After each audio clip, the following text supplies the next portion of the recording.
Hare Krishna. Good morning, dear devotees. Welcome to Srimad Bhagavatam class at Radhakala Shanji Dham. Before we start, I'd like to welcome Via. Via is got a situation. She's working on coming to Krishna House, but she's got some hoops to jump through, some visa stuff, which I'm sure a lot of people here can feel for you and for the visa issues, right? But welcome, Via. Thank you. And today we'll be reading from Canto 5, Chapter 8, and we got a lot of verses to go through today, 1 through 25. And sometimes we have a lot of verses like this, and sometimes we skip through them. But I really would like to read these verses because this is Maharaj Bharat's compassion towards the deer. And when you read it, it really brings up a lot of feelings about what's going on here. So I think it would be really important to read through them and kind of just give a real good understanding of his love for his pet deer. And then we'll focus on verse 7.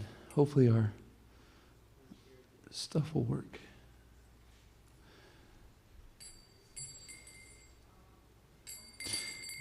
Jaya Radha Madhava Kunja Bihari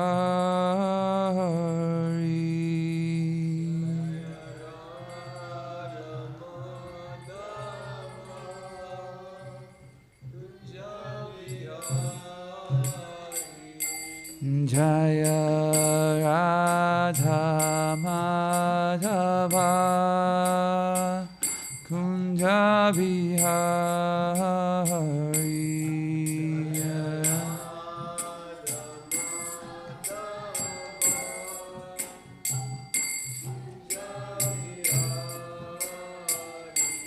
Jaya Gopi Janavallabha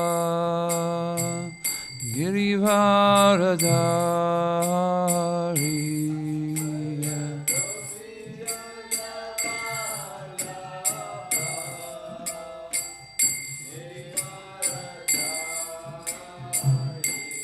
Jaya Gopi Janavallabha Girivaradari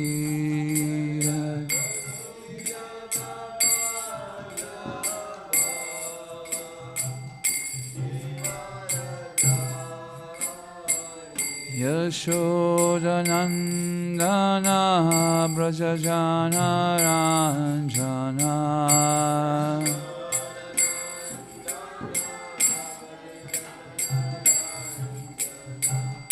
Yashodanandana Brajajana Ranjana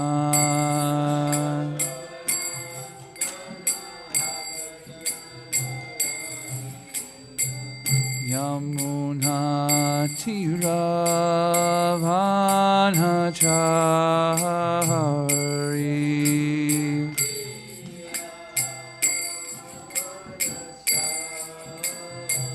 Yamuna Tiravanachari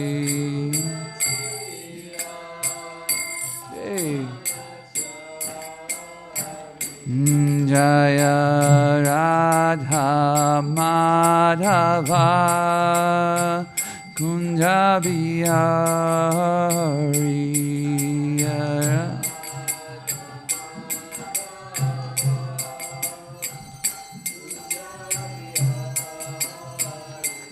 Jaya Gopi Janavallabha Girivaradari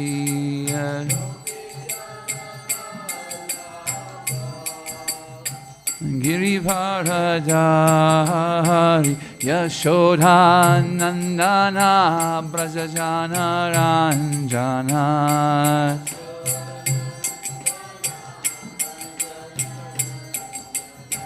Yamuna Tiravanachari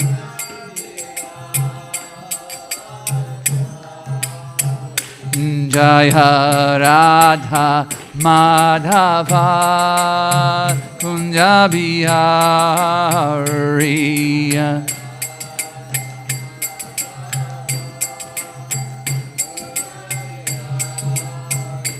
Jaya Gopi Janavallabha Girivaradari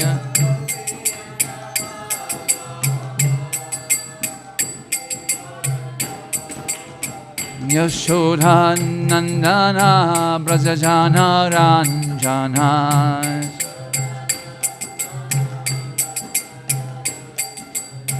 Yamuna Tiravanachari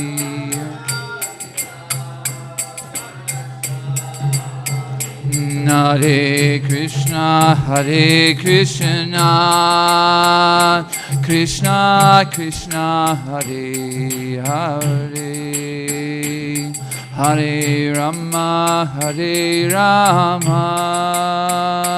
Rama Rama Hare Hare Hare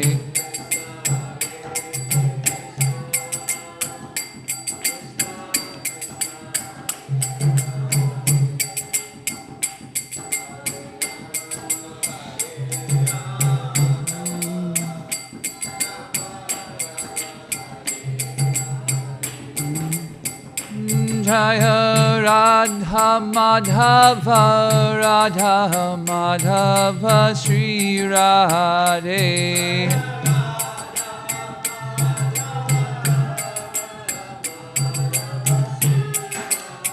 Jaya Radha Kalashanji Radha Kalashanji Sri Radhe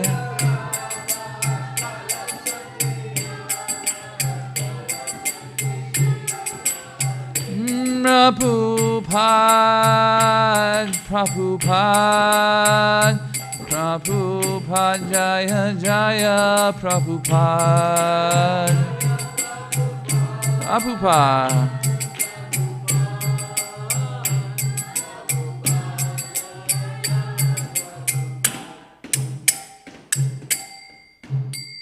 Shri Radha Madhava ki jai, Shri Radha Kalashanji ki jai.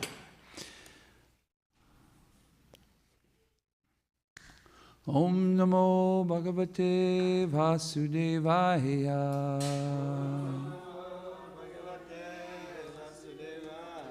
Om Namo Bhagavate Vasudevaya.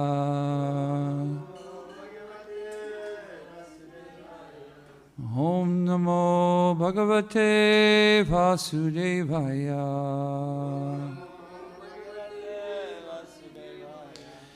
If we could say the invocation verses together, please.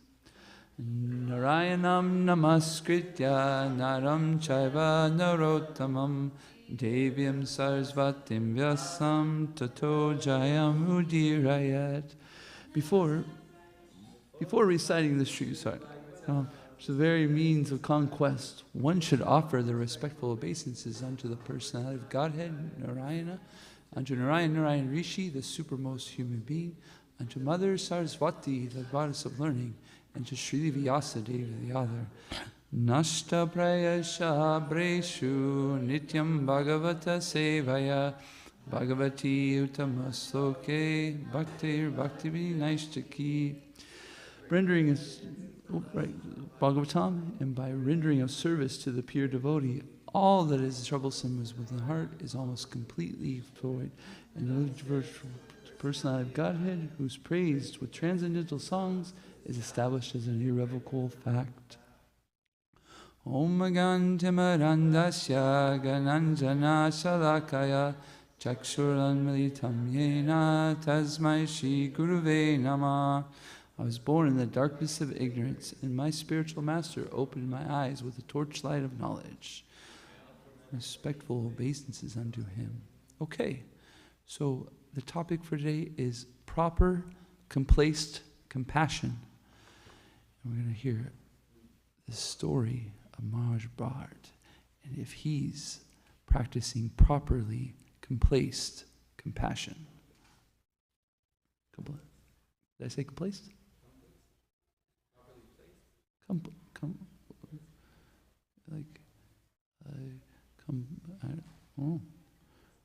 think it's wrong. But we can do grammar checks after. Maybe we might. Okay. So we got 25 verses here to read. So when we read verses, can you read like 3 or 4? And chapter 8, yes.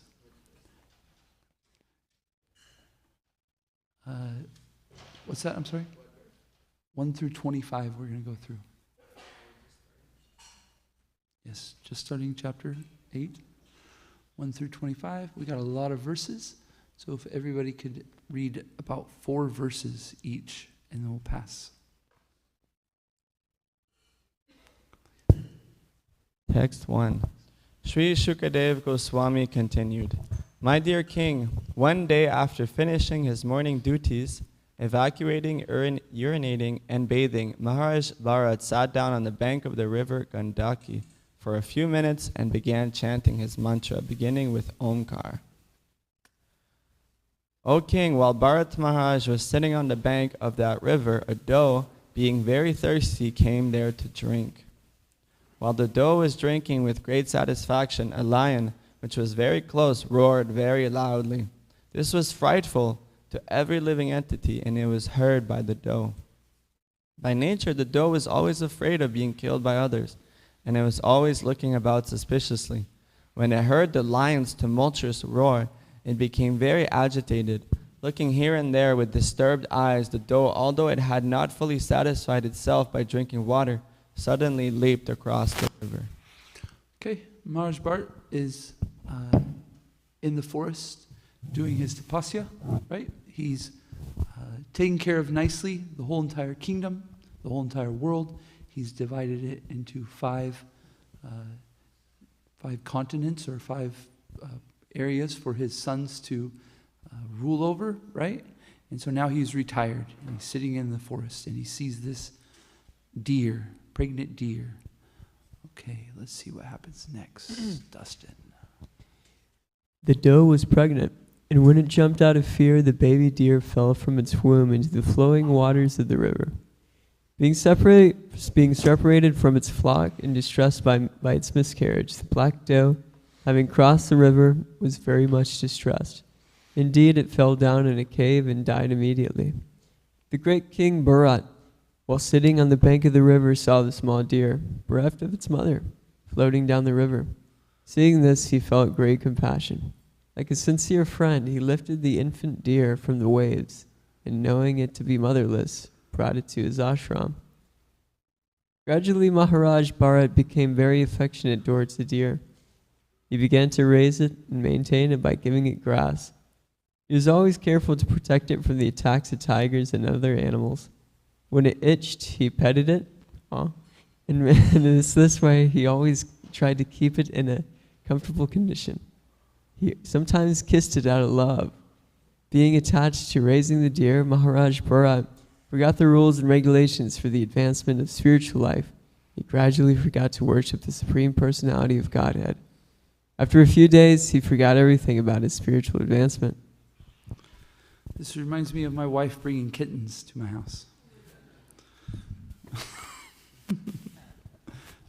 Guess what? We have a new kitten. Okay. How many do I read? 4, please. The great king, Maharaj Bharat, began to think, "Alas, this helpless young deer, by the force of time, an agent of the Supreme Personality of Godhead, has now lost its relatives and friends, and has taken shelter of me. It does not know anyone but me, as I have become its father, mother, brother, and relatives. This deer is thinking in this way, and it has full faith in me. It does not know anyone but me. Therefore, I should not be envious and think that for the deer, my own welfare will be destroyed. I should certainly raise it, protect it, gratify it, and fondle it. When it has taken shelter with me, how can I neglect it? Even though the deer is disturbing my spiritual life, I realize that a helpless person who has taken shelter cannot be neglected. That would be a great fault. Even though one is in the renounced order, one who is advanced certainly feels compassion for suffering living entities. One should certainly neglect his own personal interests, although they may be important, to protect one who has surrendered. Due to attachment for the deer, Maharaj Bharat lay down with it, walked about with it, bathed with it, and even ate with it. Thus his heart became bound to the deer in affection. When Maharaj Bharat wanted to enter the forest to collect kusha grass, flowers, wood, leaves, roots, and water, he would fear that dogs, jackals, tigers, and other ferocious animals might kill the deer. He would therefore always take the deer with him when entering the forest. So, I think it's really important to hear these verses because you can just hear this compassion that Maharaj Bharat is having for this deer, right? It's just like the way he's thinking, the way he's speaking, the way he's just, his whole world is becoming this deer and how to take care of it, right? Okay, 13, please. When entering the forest, the animal would appear very attractive to Maharaj Bharat due to its childish behavior.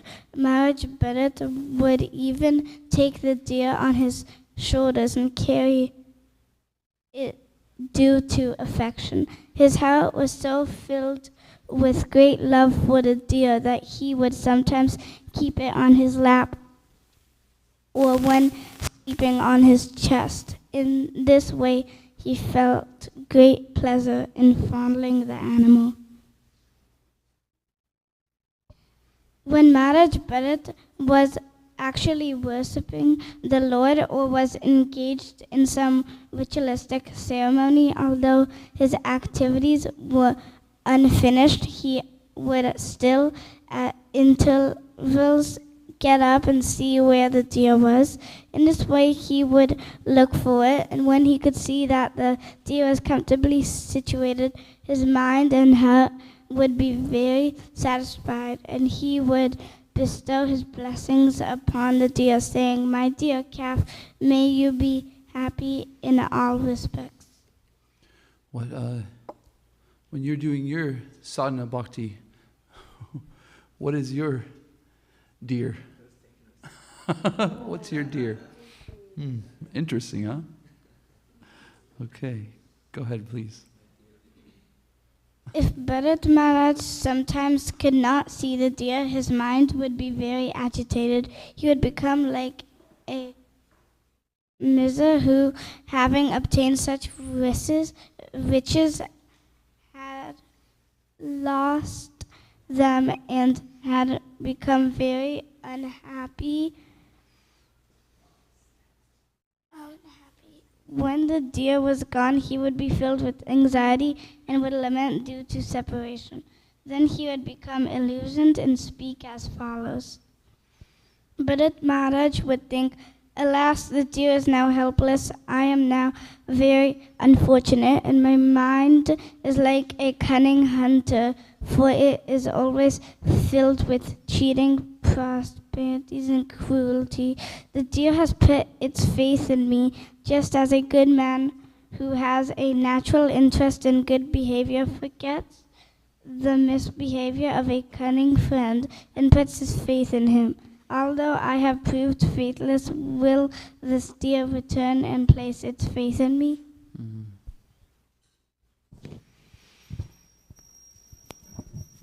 Alas, it is possible that I shall again see this animal protected by the Lord and fearless of tigers and other animals. Shall I again see him wandering in the garden, eating soft grass? Just one second. It just popped into my head. It says, "Alas, it is possible I shall see again see this animal protected by the Lord." He says protected by the Lord.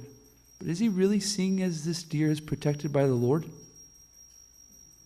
Or who's he thinking is protecting this deer? So he's become very illusioned, right? I'm the Lord. I'm the protector. Oh, wait. Maybe I'll say it's Krishna, right? But really I'm thinking I am. Go ahead, please. I do not know, but the deer might have been eaten by a wolf or a dog, or by the boars that flock together, or the tiger who travels alone. Alas, when the sun rises, all auspicious things begin. Unfortunately, they have not begun for me. The sun god is the Vedas personified, but I am bereft of all Vedic principles. That sun god is now setting, yet the poor animal who trusted in me since its mother died has not returned. Okay, that deer is exactly like a prince. When will it return? When will it again display its personal activities, which are so pleasing? When will it again pacify a wounded heart like mine? I certainly must have no pious assets, otherwise the deer would have returned by now. Alas, the small deer, while playing with me and seeing the feigning meditation with closed eyes, would circumambulate me due to anger arising from love, and it would fearfully touch me with the points of its soft horns, which felt like drops of water.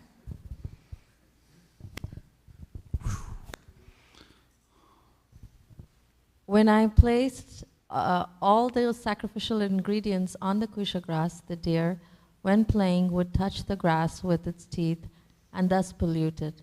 When I chastised the deer by pushing it away, it would immediately become fearful and sit down motionless, exactly like the son of a saintly person. Thus, it would stop its play.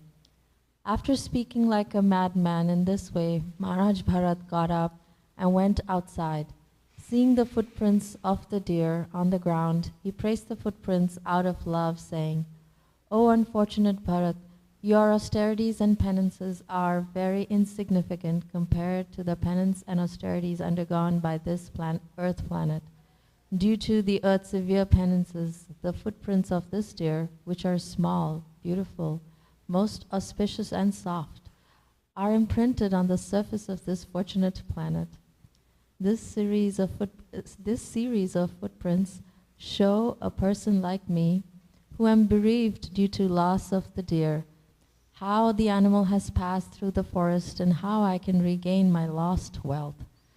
By these footprints, this land has become a proper place for Brahmanas who desire heavenly planets or liberation to execute sacrifices to the demigods."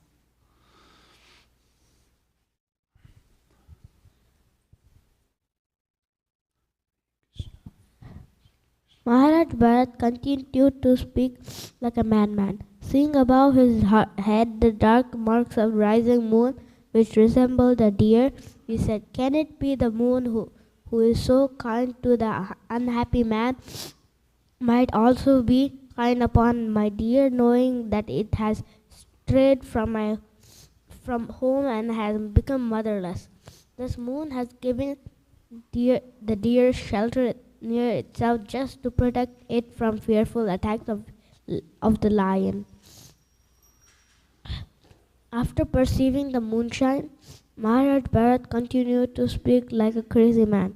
He said, "The deer's son was so submissive and dear to me that due to its separation, I'm feeling separation from my own son. Due to the burning fever of this separation, I am suffering as if inflamed by a forest fire. My heart, which is like the lily of the land, is now burning." Seeing me so distressed, the moon is certainly splashing its shining nectar upon me, just as a friend throws water on another who has high fever. This way the moon is bringing me happiness. Jai. So, before we go to 7, you can get it ready, but I was curious what you guys thought about these 25 verses. Any feelings come up? Any thoughts? Kaylee, can we get her a mic, please? Can you throw that at? Just kidding.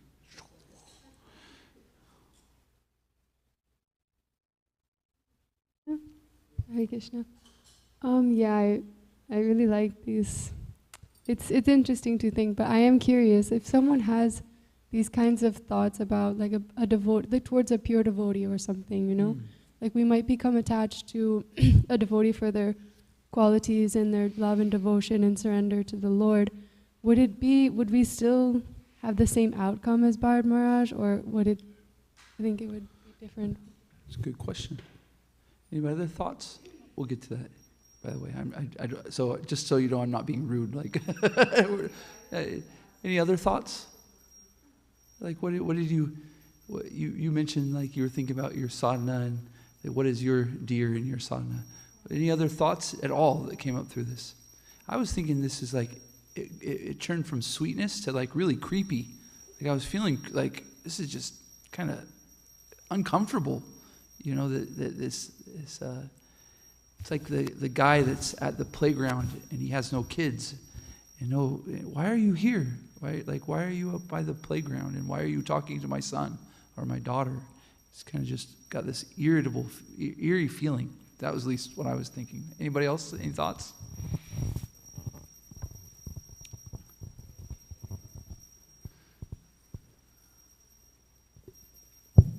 I thought it was interesting when Bharat Maharaj was seeing the deer as an agent of the Supreme Personality of Godhead. Its footprints were purifying the whole land, right?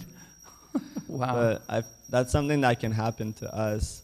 It's like really Maya is pulling you in a certain way, but then the mind will try to twist it and be like, no, actually it's Krishna and you know, it's Super Stole or whatever that's guiding me. So Maya is very tricky. Thank you. I was thinking. Go ahead, Mom. I think most mothers could say that this is just like motherhood. Yeah, this is one of my thoughts too. Is kind of what Kaylee's thought is like. It really sounded to me like a mother's love for their child. Also some aspects of your lover, your significant other in there. These different kind of moods coming out. You know, I agree with you. Okay, let's go to 7, and we're going to touch on some of those points because those are things that I agree that are really prevalent in those verses. Okay, 7. The Sanskrit is doesn't come up on mine like this. What meter is this? Because on mine it goes like this. It's just one big line, and so I got thrown off. Prose? It's prose? That's what I was thinking. Okay, let's just go to translation. Translation. The great translation and purport by His Divine Grace, A.C. Bhaktivedanta Swami Srila Prabhupada Ki Jai. Translation. The great King Bharat, while sitting on the bank of the river, saw the small deer, bereft of its mother, floating down the river. Seeing this, he felt great compassion. Like a sincere friend, he lifted the infant deer from the waves, and knowing it to be motherless, brought it to his ashram. Purport. The laws of nature work in subtle ways unknown to us. Maharaj Bharat was a great king, very advanced in devotional service. He had almost reached the point of loving service to the Supreme Lord. But even from the platform, he could fall down onto the material platform. In the Bhagavad Gita, we are therefore warned, Yam hina vetyatyante te parusam prusa sarabaha samaduka sukham dhiram somritatvaya kalpate. So, O best among men, Arjuna, the person who is not disturbed by happiness and distress and is steady in both is certainly eligible for liberation. Bhagavad Gita 2:15. Spiritual salvation and liberation from material bondage must be worked out with great caution. Otherwise, a little discrepancy will cause one to fall down again into material existence. By studying the activities of Maharaj Bharat, we can learn the art of becoming completely freed from all material attachment. As it will be revealed in later verses, Bharat Maharaj had to accept the body of a deer due to being overly compassionate for his infant deer. We should be compassionate by raising one from the material platform to the spiritual platform. Otherwise, at any moment, our spiritual advancement may be spoiled. and we may fall down onto the material platform. Maharaj Bharat's compassion for the deer was the beginning of his fall down to the material world. So compassion. This is very interesting, how to proper compassion, right? We speak about compassion a lot in Krishna consciousness, right? Each morning we say, now I offer my respectful obeisances to all the Vaishnava devotees of the Lord, who are just like desire trees, who are compassionate for the fallen conditioned souls, right? So many other examples of compassion in our tradition. For instance, we say, right, we serve those devotees who are senior to us in their Krishna consciousness, and we make friends with those that are on the same path as us, or the same level, I guess you could say. And then we show compassion, right, to those that are yet to have the same Krishna consciousness as us. So what is compassion? This is my question. What is compassion in our understanding from our Vedic literatures and from Srila Prabhupada's teachings? Dustin, do you have any thoughts? Ajit, will you give him the...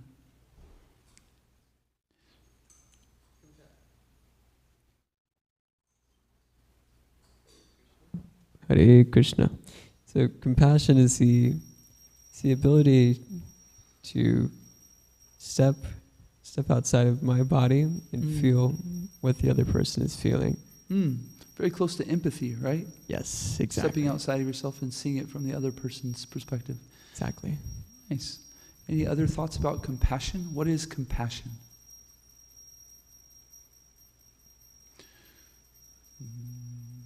What does Srila Prabhupada say compassion is in this purport? Did anybody hear that? What Srila Prabhupada said? Kaylee's almost got it.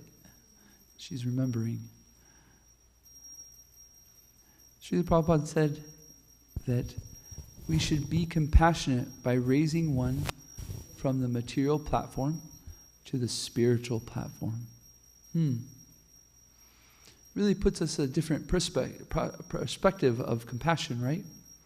We have the great analogy by Srila Prabhupada, right? There's somebody swimming in the ocean and they begin to drown, and we run out to save them, and we come to the shore and we hold up their shirt. We go, oh, I've saved them. And everybody's thinking, you idiot, you have their shirt, not the person.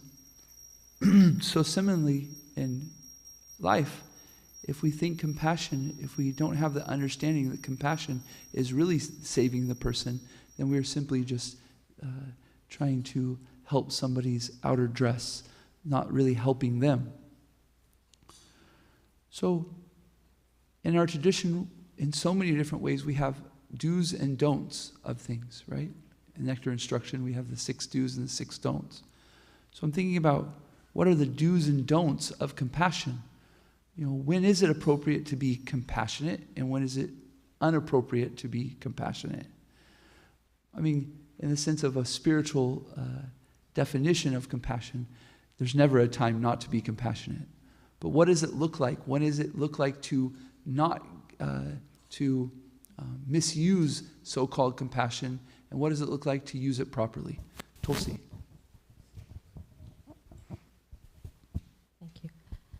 So what I'm understanding from this is, when you try to raise someone to a spiritual platform, we just still have to see how ripe are they to receive how much.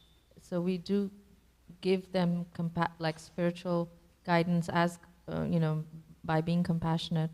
But then again, we have to see how ripe are they to receive. So then measure it accordingly.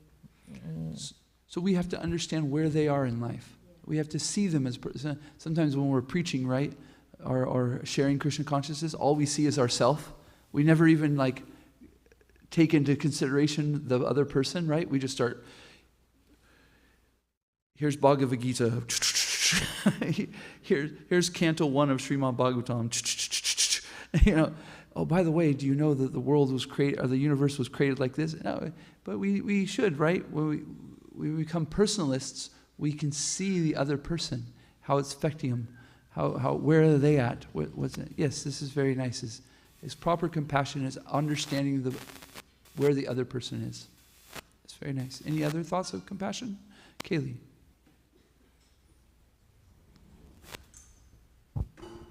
Hare Krishna. On like a more selfish side, I think it's if we start to notice that our interactions with another are not centered around Krishna, like if we just do mundane talks, or we're like neglecting our own sadhana, like Bharat Maharaj, he's kind of stopped doing a lot of his activities. But if he was making sure that he was only giving the deer like prasadam, or he was reading to the deer like glories of the Lord, then maybe things could have been different, because he was more concerned about the deer's spiritual elevation rather than, and he wasn't giving up his own thing. Like every interaction he had with the deer was still connected to God. So if we can say that our so-called compassion is developing us moving away from Krishna instead of moving closer to Krishna, then we really need to ask ourselves, is this really compassion? Does that make sense? Yeah. Yeah, right? Both people. Yeah, both people. Am I losing my Krishna consciousness? Am I losing my spiritual path? Or am I being more enthusiastic in my devotional service? Any other thoughts? Yes, Ajit. I was thinking also, I mean, Prabhupada says on numerous occasions the highest welfare work is to spread Krishna consciousness. But also there was one time where he had a whole assembly of like book distributors like Sankirtan, brahmacharis, and they asked him, what is the most pleasing thing to you? Expecting him to say, share this knowledge and, share the books. But actually he said, just be Krishna conscious. So I think that highest form of compassion could be seen as just becoming Krishna conscious ourselves, because it's incredible what you can do. Like Srila Prabhupada, it was towards the end of his life that he really went on like a mission to share, but he spent the rest of his life just becoming Krishna conscious. And Very that's how nice. he was able to share this. Yeah. Compassion to others is becoming Krishna conscious ourselves. Yes. Very nice. Drista, go ahead.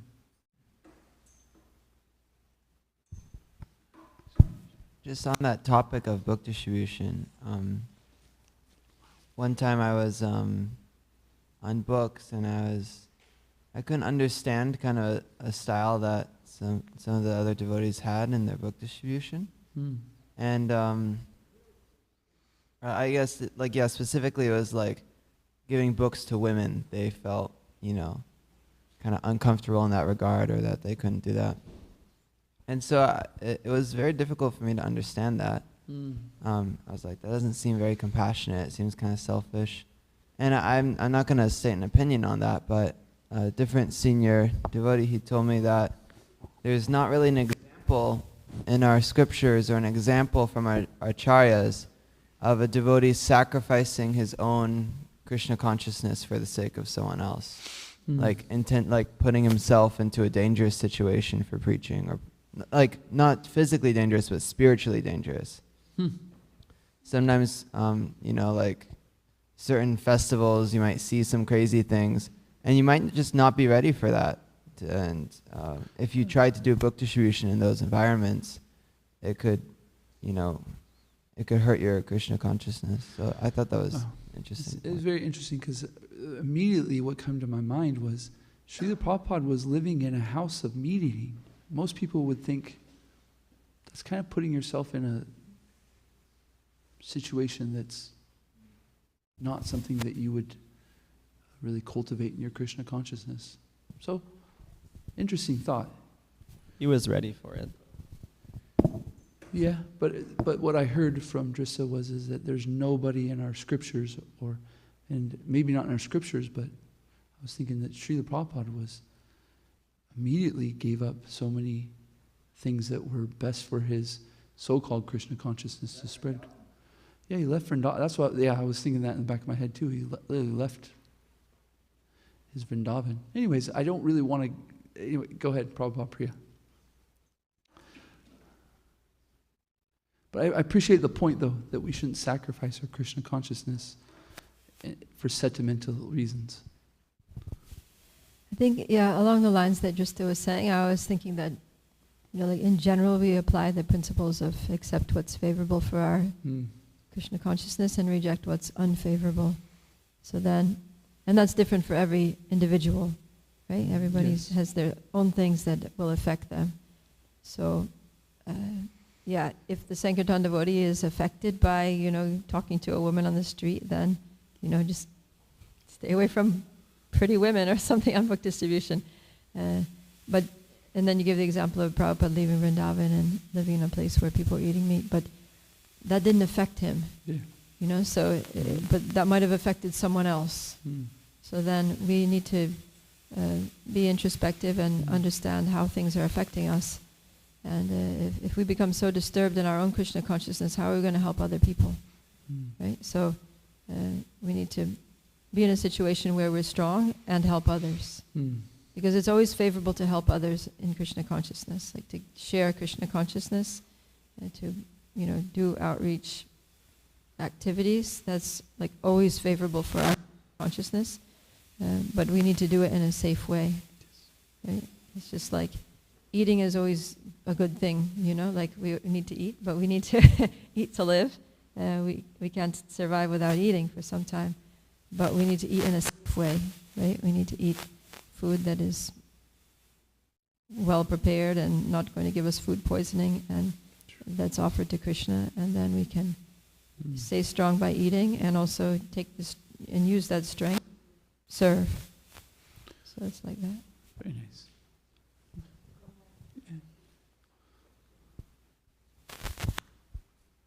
It's so clear in the Vedas and in Indian culture.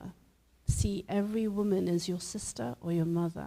And if you have that feeling inside of you, then your intention is the most important thing. Intention is everything, wherever you are. But I know in the Vedas, you are, as a male, always to see other women as unless it's your wife, it's your sister, or a motherly. That's why we call them. So it's really easy, but maybe not so easy to do if you're not ready, I guess. But that's one simple, easy way. Just see everybody as, and that's how people are seen. That's how when you're preaching, you're successful. When anybody that will judge another, not going to be successful, but just see everybody with light. This is such a good point. It's like where we have to not only, as Tulsi Saki was mentioning, see the other person and where they're at, but we also have to be honest with ourselves. Where am I at? Where am I at in my consciousness? How can I handle this? And we need to be able to console with others and check in. One thing I was thinking about too in this consideration of compassion is our ashram. What is our? My mom Tammy mentioned that when reading this, it really sounded like a mother and their child. And if you flip it in that sense, you think, okay, this is completely appropriate in ways, right? That love that a mother has for their child when the child leaves the house and they're like, concerned about their safety, completely natural. So if we consider that Maharaj Bharat was a sannyasi and he was taking in this deer and was forgetting his spiritual practice, then it's a different light, right? So I think that there's, if we bring it a little bit closer, and because it's making it fuzzy, it's okay. So yes, in considering compassion, we need to consider ourselves, where we're at, where the other person is, and what is our duty? What is our service to Krishna? Our duty in Krishna consciousness isn't just what I do, right? It's not just like my work or my job. It's my service to Krishna. So is this my service for Krishna? Is my service to take care of this deer? What are some of the, we could think in this way, because we're running out of time, instead of asking the question, I could ask you guys just to consider, what would have been an appropriate way of compassion for Maharaj Bharat in this situation? Yes, Tulsi Saki. Take the deer to somewhere where it will be taken care of. Yeah, so Tulsi's saying that he should have given the responsibility to the responsible situation, right? You want to expand? Okay, go ahead. So the big question in this pastime for me is that for us as practicing devotees, just like Bharat said, oh, I'm pretending to be focused on my meditation, but I should be taking care of this entity that has taken shelter of me. So, but our understanding is that even if at the time of death, we can't remember because it is so difficult when you're leaving the body, Krishna will come to you and remind you, and so we will think of him as we leave our bodies. And so that is our meditation. So why did Krishna not do the same for Bharat Maharaj? Why did he not remind him? Because he had given so much to trying to practice.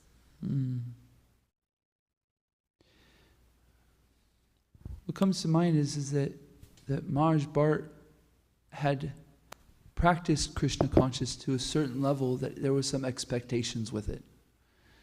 We're meant to grow. We're not meant to stay at a at a level. We're meant to expand our love for Krishna. And Maharaj Bharat was showing in his teachings to his sons, the way he ruled, he was showing a certain level of Krishna consciousness that comes some expectations with it, right? And so when he put himself in this situation where he fell down from the level of Krishna consciousness that he was at, then there's some consequences. But the thing is that Krishna is there. So these so-called consequences are actually absolute truths, right? So Krishna kills the demons are liberated, right? So anything Krishna does is for our best interest, or for our best, for our best. So Krishna is putting Maharaj Bharat in this situation where he's reminding him of his relationship with Krishna in the most appropriate way. Okay, you've slipped away and felt this compassion for the deer. Okay, but I'm going to put you in a situation to remember me, or in some way, shape, or form. And so this is happening to us quite often in our lives. Also, we get to a certain level of Krishna consciousness. We're banging out morning program for a couple months, and all of a sudden, 2 weeks, we just go, oh, we're gone. And then we go, in that 2 weeks, you can you might feel like, man, I'm not feeling that connection I had with Krishna. It was gone. And what's going on? Oh, yeah. This is what I miss when I get away from my, morning program. I'm just using morning program because I know that we're all here usually following morning program. So we can understand this, right? That we get in a run and we start really getting energized, and we might fall down from that for a little while. And then part of that, we start to feel like, we're not feeling the energy that we get, the love and the compassion from Krishna. And so it pushes us to go back, into that same pattern. So similarly, Maharaj Bharat was on this platform and he fell down. And so Krishna put him in some situations to say, oh, remember, get back going. There was something else I thought about, but I forgot it. Yes, Via. This on? Okay. Yeah, it reminded me, there's a devotee who told me there was a time where I think Bhakti-Siddhanta Saraswati Maharaj, he had a disciple who was, I think, leaving their body, and the disciple wanted to go visit his family before dying. And I think Maharaj said no. No, you're not, he didn't allow him to go visit his family. Instead, he sent him elsewhere, out of the dham. And so everyone, all the rest of his disciples were saying, well, why would you do this? He's leaving his body. He should be able to go see his family before he dies. And Maharaj was saying, well, if he goes to see his family, then he's going to be thinking of them at the time of death.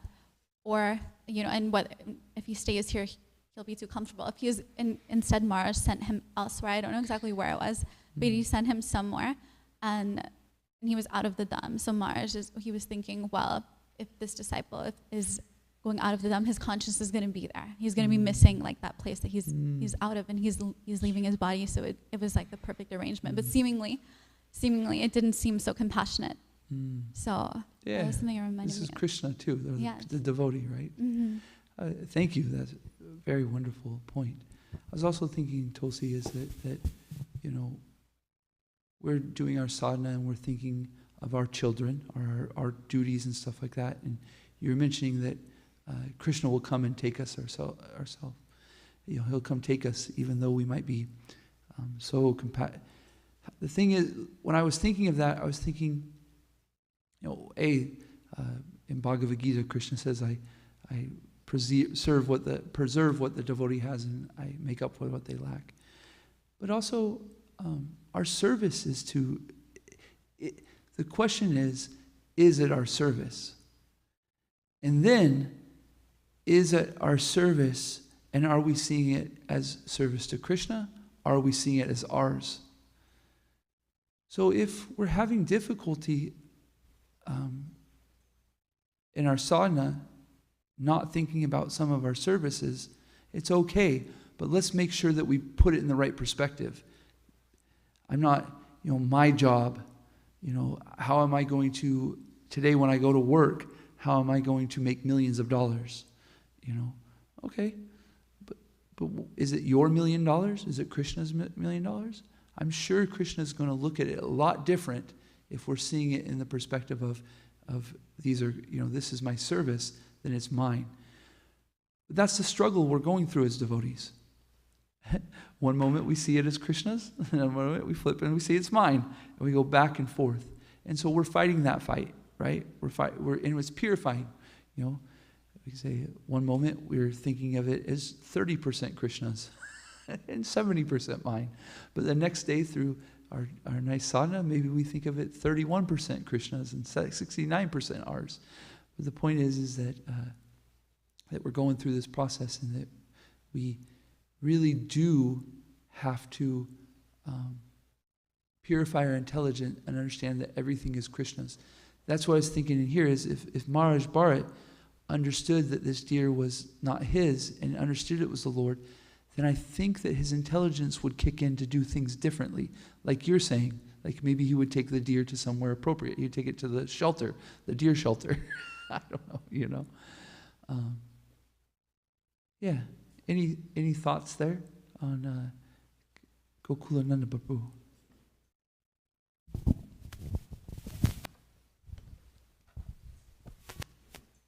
If we analyze Parikshit Maharaj, you know, how Srimad Bhagavatam was spoken to him, he was made an instrument. It wasn't that he was a conditioned soul, or he was put under Yoga Maya potency, so that the great gift of Srimad Bhagavatam could be offered to the whole world. So similarly, great souls like Maharaj Bharat, they are made the humble instruments at the hands of the Supreme Personality of Godhead. And also another point I was thinking is he didn't have association of devotees. So how much grateful I should be, you know, for the wonderful gift that Srila Prabhupada has given us in the form of these wonderful devotees in Srimad Bhagavatam, where every day we get to hear, and that's how I understand what is my dear and, you know, how to correct, you know, the wrong. Nice point. Yeah, these stories that were given, Maharaj Parikshit, Maharaj Bharat, and Srimad Bhagavatam, Krishna's nicely arranged these for us to learn.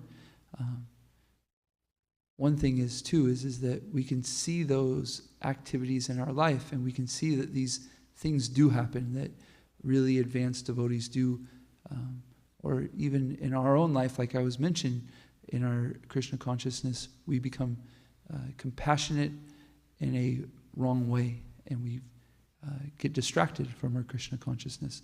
So these wonderful situations that the Lord is putting his devotees in, and his devotees are willing to take on to show us, is really practical. It's really practical in our life. We can see it happening, and we can really learn from them. And that's the greatness of Srimad Bhagavatam in our stories of Krishna consciousness. Thank you for both those points. Association. Okay, it's 8:32. We started a little bit late, so is there any other questions or comments? Ajit Prabhu. Just on the topic of what Tulsi Saki Mataji said, my understanding is, and this is coming from the Varaha Purana, that it's not like you can just like fall down at the end of your life. Instead of being Krishna conscious, you become deer conscious, and Krishna will come and save you. My understanding is like, okay, you're Krishna conscious up until the end of your life, but you have some kind of disease or something with your mind, your body, or maybe you get in an accident, you become paralyzed, something like that, where your consciousness has been affected like that. But otherwise, you would have been Krishna conscious, and then Krishna will come and save you. So that was my understanding of it. Does that make sense? Yeah. Hare Krishna. Hare Krishna. So let us go through the day with true compassion, seeing everyone as a part and parcel of the Supreme Person, a spirit soul, and serve in that way, that connection, that this is a soul that is completely loved and cherished by Krishna, and therefore I have that appreciation. And if we see ourselves finding compassion in a way that is distracting us from our Krishna consciousness, or we're thinking of I and mine, then that's okay. We just start to pray to Krishna and keep on with our Krishna consciousness, keep with our association, and recalibrate that kind of seeing, recalibrate that perspective. And this is Krishna consciousness. This is the processes that we're going through. The association, the books, and the chanting, they bring us back. Krishna's the true north. So let our day... Oh, I'm sorry. I apologize. Go ahead. I was doing my end remarks, and I was just oblivious. Somebody turn it on. Thank you.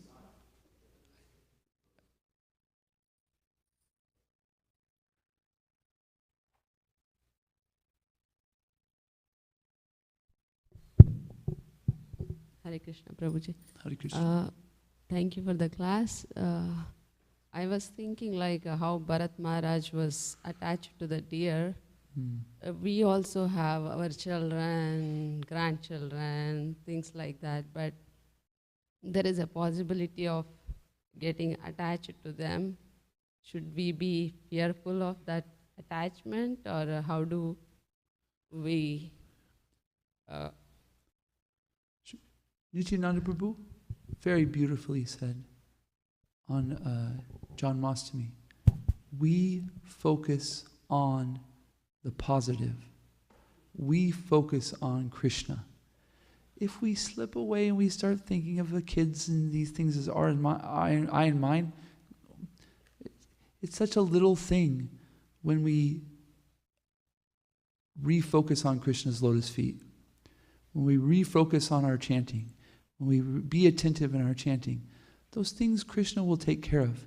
They're natural. We're going to love our children. We're going to be interested in our duty, our work, right? Try to tell a manager not to think about their work ever. That's part of their duty, So this is okay. These things will come. But let's make sure that we're doing our nice sadhana bhakti so that we really remember Krishna's lotus feet, and those things become purified. Those things automatically we start to see in the right perspective. We start to see our children as the Lord's, and we are here to take care of them. So let's just keep focusing on the ultimate truth, the absolute truth, the Supreme Personality of Godhead, and all that stuff just gets taken care of. what does it say? We use a thorn to take out a thorn, right? So our material life, our children are thorns. I'm just kidding. I'm playing. All the moms laughed and go, like, yeah, sometimes actually.